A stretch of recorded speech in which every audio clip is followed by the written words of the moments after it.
भक्ती म्हणजे ईश्वराविषयी अत्यंत प्रेम. एखाद्या मोठ्या यंत्रामध्ये एक चक्र सुरू झाले की बाकीची सर्व चक्रे आपापल्या परी हळू किंवा जलद फिरू लागतात. त्याचप्रमाणे आपल्या मनाचे आहे.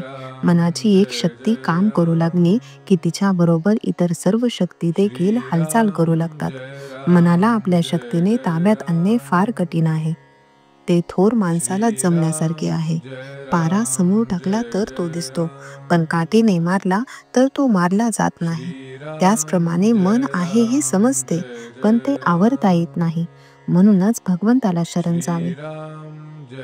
आरशावर घाण पडली म्हणून साफ करण्याचा प्रसंग आला. अंतकरणाची घाण पुसण्याचे काम साधनाने होते. मिरच्या, मिरे, मीठ इत्यादी पदार्थ एकत्र करून जसा सुंदर मसाला तयार करतात, त्याप्रमाणे भगवंताच्या प्राप्तीसाठी 3 गोष्टींचा मसाला पाहिजे: शुद्ध आचरण, शुद्ध अंतकरण आणि भगवंताचे नामस्मरण. या त्या 3 गोष्टी आहेत. शुद्ध आचरण म्हणजे प्रामाणिकपणा, धार्मिक आचार आणि नीतीचे वर्तन.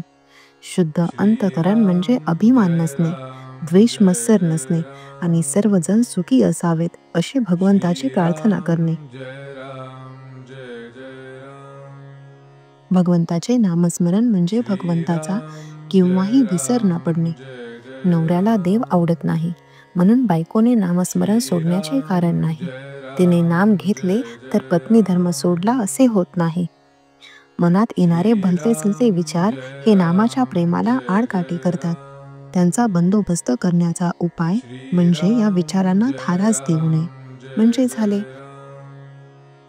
एक मोठा पोलीस अंमलदार चोर पकडण्यात हुशार होता. तो असे करी की चोर ज्या बाईच्या नादी असेल तिला फितूर करून घ्यायचा, म्हणजे चोर आपोआप नेमका सापडे. त्याचप्रमाणे आपले मन जिथे गुंतते तिथे भगवंताला ठेवला की मन आपल्या ताब्यात आलेच म्हणून समजा. मनाचे संयमन करायला 2 उपाय आहेत. एक म्हणजे पातंजल योग आणि दुसरा म्हणजे भगवंताची भक्ती. पातंजल योग म्हणजे युक्ताहार विहार, नियमित राहणे आणि इंद्रियांचा निरोध करणे. भगवंताची भक्ती म्हणजे ईश्वराविषयी अत्यंत प्रेम. या प्रेमाची साधने कोणती तर भगवंताचे नामस्मरण, त्याचे कथा कीर्तन, साधू समागम आणि त्यातल्या त्यात सद्गुरूची कृपा ही होत.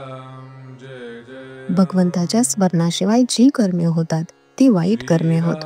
कोणताही खाण्याचा किंवा पिण्याचा पदार्थ भगवंताचे नाम घेतल्याशिवाय खायचा नाही असा नेम ठेवला तर नाम आपोआप येते. कोणत्याही परिस्थितीत आपण नामस्मरणापासून ढळूच नये. जो नामात प्रपंच करील त्याचा अभिमान नष्ट होऊन त्याला सुख समाधानाचा लाभ झाल्या वाचून राहणार नाही. अनावर मनाला नामाचे ओंडके बांधावे म्हणजे भगवंताचे प्रेम येते.